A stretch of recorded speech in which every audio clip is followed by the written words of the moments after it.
اللہ تعالیٰ نے جب انسان بنانا چاہا نا تو جناب جبریل کو کہا مٹی لے کے آ زمین سے. حضرت جبریل نے مٹی پہ ہاتھ ڈالا تو باقی کی مٹی رونے لگ گئی, اسے جدا نہ کر. تو جناب جبریل چھوڑ کے چلے گئے. حضرت میکائیل کو بھیجا, مٹی لا, مٹی پہ ہاتھ ڈالا تو باقی کی مٹی رونے لگ گئی, چھوڑ کے چلے گئے. جناب اسرائیل کو بھیجا, مٹی پہ ہاتھ ڈالا تو باقی کی رونے لگ گئی, چھوڑ کے نہ جاؤ. تو حضرت اسرائیل فرمانے لگے تیرا رونا دیکھو کہ رب کا حکم دیکھو.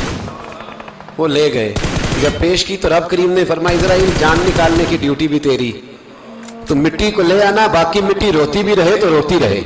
جب میرا فیصلہ آ جائے تو پھر اس میں کوئی گنجائش ہے. ہم کھاتے بھی اللہ کا ہیں, نافرمانی بھی اس کی کرتے, زمین پہ بھی اس کی چلتے ہیں, نافرمانی بھی اس کی کرتے, حکم کسی اور کا مانتے, چھت پہ رب کریم کی رہتے. اس طرح نظام نہیں چلتا.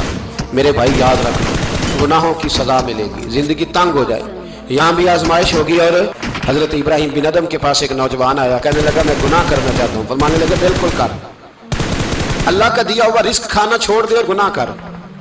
کہنے لگا یہ نہیں ہو سکتا. فرمانے لگے چل پھر اس طرح کر, رب کی زمین پہ نہ رہ, کسی اور کی زمین پہ چلا جا. کہنے لگا یہ بھی نہیں ہو سکتا. فرمانے لگے چل اللہ کی چھت سے نکل جا. کہنے لگا یہ بھی نہیں ہو سکتا. تو آپ رو پڑے. فرمانے لگے پھر جناب اسرائیل جب آئیں تو ان سے کہنا مجھے 2-3 سال کی مہلت دے دے, پچھلی میری گناہوں میں گزر گئی, میں ذرا 3 سال عبادت کر لوں. تو وہ شخص بھی رونے لگا, کہنے لگا حضور وہ مہلت نہیں دیتے, وہ جب لینے آتے ہیں تو پھر لے کے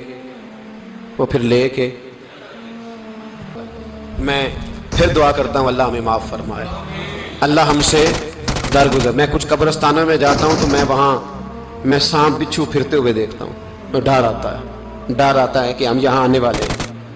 یہ لوگ کہہ رہے ہیں کہ تمہاری تیاری ہے, کسی وقت بھی اعلان ہو جائے کہ چلو بھائی چلو فلاں صاحب کا جنازہ ہے, اٹھو. لوگ کہتے ہیں جلدی کرو, اور ایک کونے میں ایک شخص یہ بھی کہتا ہے کہ